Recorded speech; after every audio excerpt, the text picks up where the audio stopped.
Olá, pessoal, sejam todos muito bem-vindos. Estamos aqui mais uma vez para o nosso OFM Cast, que é o primeiro podcast de ortopedia funcional dos maxilares do Brasil. Hoje nós vamos falar um pouquinho sobre um tema bastante polêmico, que é a movimentação ortodôntica na dentição decídua.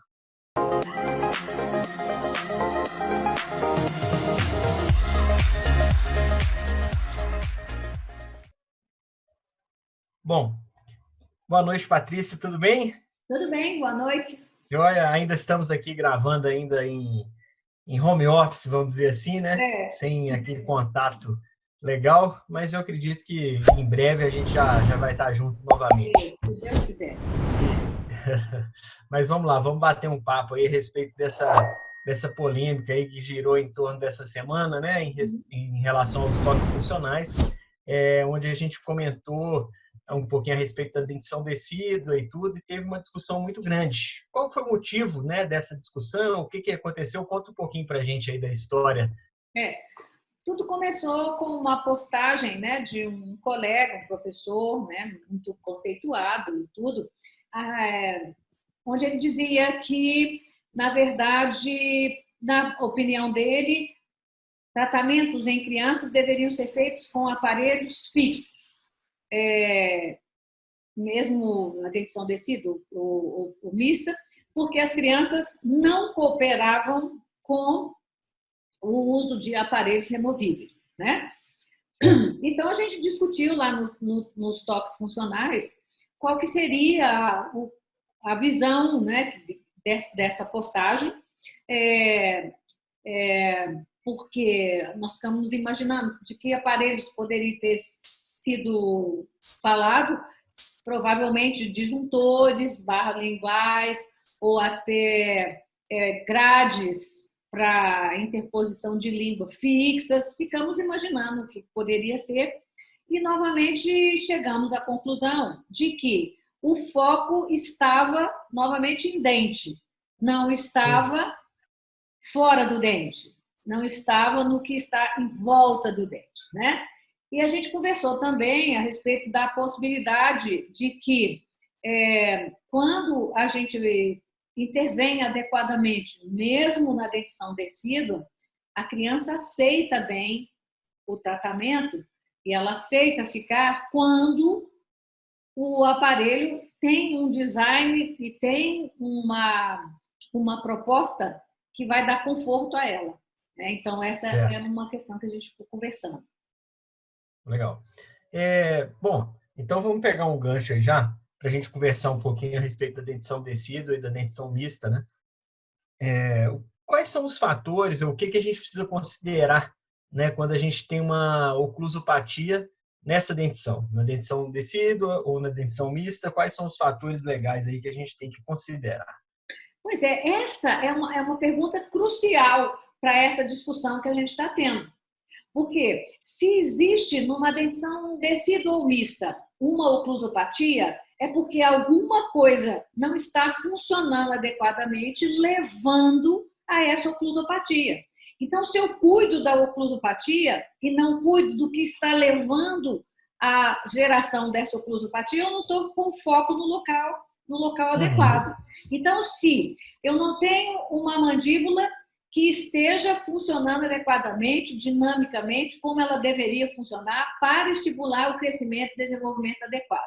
E, consequentemente, eu não tenho uma língua que esteja também funcionando de forma adequada, fazendo com que os estímulos, né, mecânicos necessários, fisiológicos, sejam gerados. Eu vou ter alteração de posição de dente. É sempre como consequência de uma alteração funcional. É musculatura que não está funcionando direito, né? É postura que não está adequada, e aí eu vou ter uma oclusopatia. Então, meu foco não pode ser no resultado dessa não função adequada. Certo. Então, assim, o que a gente pode falar, então, é que a intervenção, né, ortopédica funcional, ela não foca nos dentes, né? Ela é uma intervenção que foca na questão fisiológica, foca na função, né, e tudo mais. Então, é isso que a gente poderia inferir aí dessa explicação que você colocou, certo? Sim, sim. E a grande dificuldade que a gente vê é na possibilidade de compreensão disso pelos nossos próprios colegas. E quando a gente está conversando com os pais, a gente vê que existe um inconsciente coletivo que pensa que aparelho removível não dá certo, que o menino não usa, não sei o quê. Mas a hora que você consegue explicar para um pai, para uma mãe, para uma avó, para um tio, que o que a gente está tentando mostrar é que o crescimento e desenvolvimento adequado dessa criança vai depender do restabelecimento do funcionamento da deglutição, da fonação, da mastigação, e que isso só vai acontecer se a gente der os estímulos adequados, os estímulos proprioceptivos da boca adequados para que o cérebro dessa criança crie engramas, né, adequados de funcionamento, eles vão entender. Mas a grande dificuldade nossa são os próprios colegas que não querem entender e que não querem ir fundo e estudar fisiologia. Ou seja, a intervenção, né, ortopédica, ela é uma intervenção muito mais fisiológica, vamos dizer assim, né? Completamente, e é isso que as pessoas precisam entender, né? Fica sempre aquela questão, mas não vai usar. Sabe por que usa?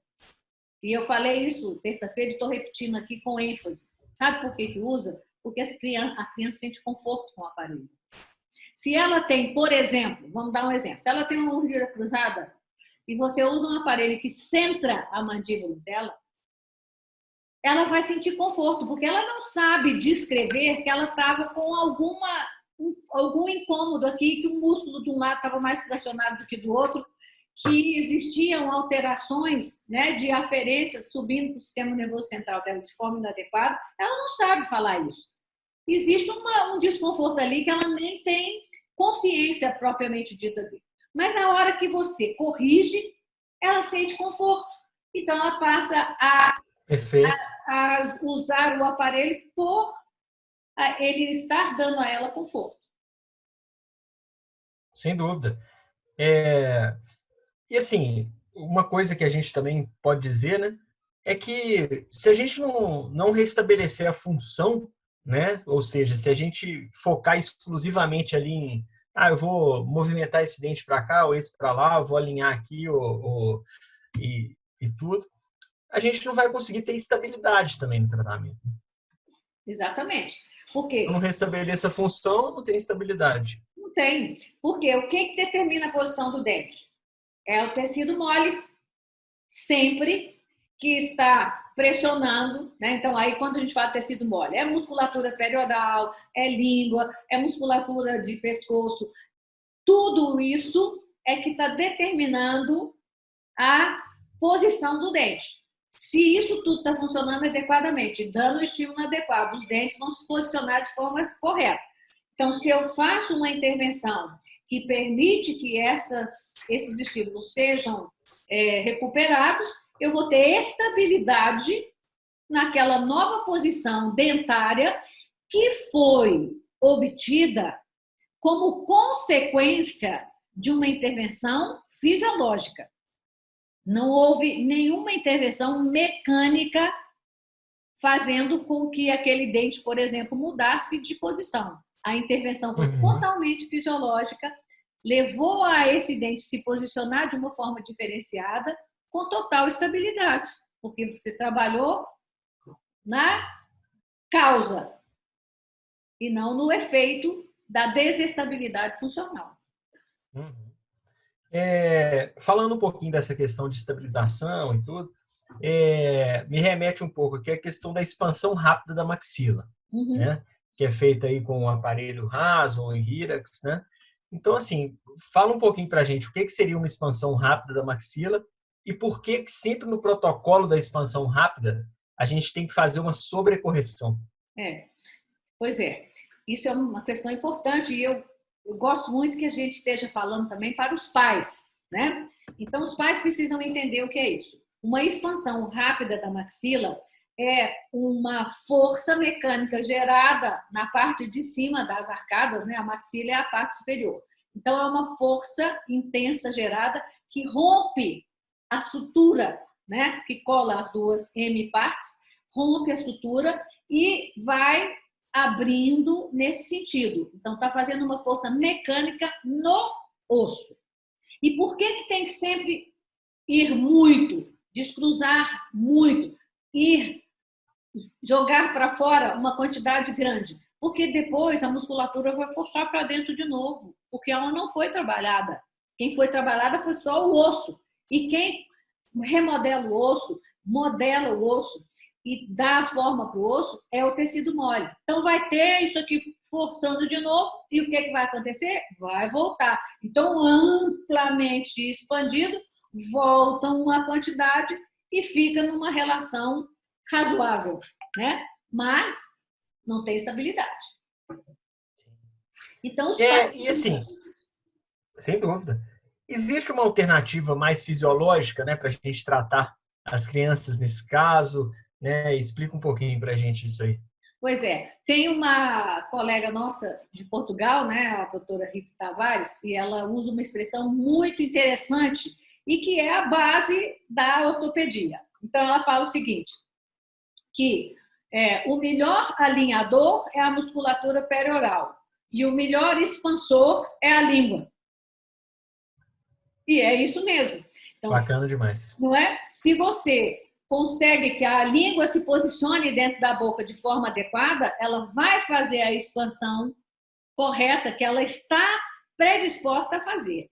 E se você tem o tônus adequado da musculatura perioral, você vai ter os dentes alinhados adequadamente, porque são eles que dão essa conformação adequada da arcada, né? Perfeito. Vou pegar um gancho aqui em outro tema também, vamos dizer assim, polêmico também, que tem gerado um auê grande aí, que é a questão dos alinhadores transparentes, né, para dentição decida, né, os alinhadores KIDS. Né? Então, assim, eu acho que é legal a gente falar e colocar, né, que esses alinhadores eles substituem, de alguma forma, o tratamento ortopédico funcional? Eles estão tratando ali a fisiologia da boca ou não? Nem hipótese alguma, né? O próprio nome deles, né, já está dizendo, né, alinhador, alinha dente, né? Então, a gente tem sempre que pensar nisso. Para uma criança, um indivíduo em desenvolvimento, esse não pode ser o nosso foco, em hipótese alguma. Um aparelho alinhador, ele nunca vai substituir um aparelho ortopédico funcional. E não é o foco principal ficar pondo os dentes retinhos. Os dentes vão ficar retinhos como consequência. Isso é muito importante. E a gente precisa ter essa consciência para orientar os pais, porque a mídia faz uma propaganda enganosa a respeito de alinhador. Porque como que você vai resolver um paciente que tem uma retrusão mandibular usando um alinhador? Me conta. Né? Não tem jeito. Não tem como. Impossível. Não tem como. E como que você vai alinhar o dente de uma criança se a base óssea dela estiver constrita?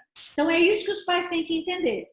Então, a base óssea está pequena, como que você vai alinhar? Você precisa fazer com que essa base cresça. E para que essa base cresça, a gente precisa de intervenções ortopédicas funcionais. Então, é bem sério a gente pensar no avanço que essas intervenções tiveram, né? Por quê? Porque existe todo um processo, né, de mídia focando nessas questões dos alinhadores, que deixam muito a desejar em termos funcionais, sem dúvida nenhuma. Certo. Eu acho que é importante, né, nesse caso, a gente esclarecer, né, para os pais que estão nos ouvindo aí e tudo mais, e que acompanham também, que o alinhador, né, como o próprio nome diz, igual você comentou, ele está alinhando os dentes, né? Ou seja, a gente está movimentando apenas os dentes. né? E a gente vem aqui, ao longo de todos esses episódios aí do AFMcast, né, nos toques funcionais, né, a gente vem sempre comentando como que é importante a gente visualizar, né, a odontologia além dos dentes, né, Exato. o tratamento além dos dentes, né, a gente não deixar esse foco exclusivo no dente, né, porque a boca não é só o dente, né, a boca é um sistema, né, complexo, é um sistema que compõe músculos, é um sistema, né, que compõe ossos, né, ligamentos, né, então assim a gente tem que dar essa ênfase, né, esclarecer isso, né, que é importante esse conceito, né? Sem dúvida. E aí, você acha que você resumiu bem, né? O papel de nós dentistas, eu acho que é muito relevante no sentido de orientar adequadamente os pais das crianças, né? Para que eles não sejam manipulados pelas propagandas midiáticas, né? Quer usar alinhador? Espera, vai usar mais tarde. Por enquanto, vão trabalhar as bases, vão fazer essa criança crescer adequadamente, recuperar a forma de mastigar, a forma de respirar, a forma de fonar, a forma de sentir olfato, né? Porque isso tudo pode ser comprometido quando eu não tenho o funcionamento adequado do sistema estomatognático. Então, não dá para a gente ficar banalizando o uso de intervenções focadas em dente, porque a gente vai negligenciar as principais intervenções, que são aquelas que vão recuperar o funcionamento do sistema estomatognático. Sem dúvida, com certeza. É muito importante a gente focar nesse ponto aí, né? Além dos dentes, sempre, Exato. né? Então, pessoal, esse foi o nosso AFMcast de hoje. Espero que todos tenham gostado, né? Se você ainda não nos segue, siga o nosso canal, né? Patrícia Valério no YouTube, né? Deixe seu like no nosso vídeo para assim a gente poder chegar cada vez mais em quem procura conhecimento, em quem quer se inteirar um pouco mais desse mundo maravilhoso que é a ortopedia funcional dos maxilares, né? Então, até mais e até a próxima quinta-feira. Nos vemos no próximo AFMcast. Um abraço. Boa noite a todos, um abraço a todos.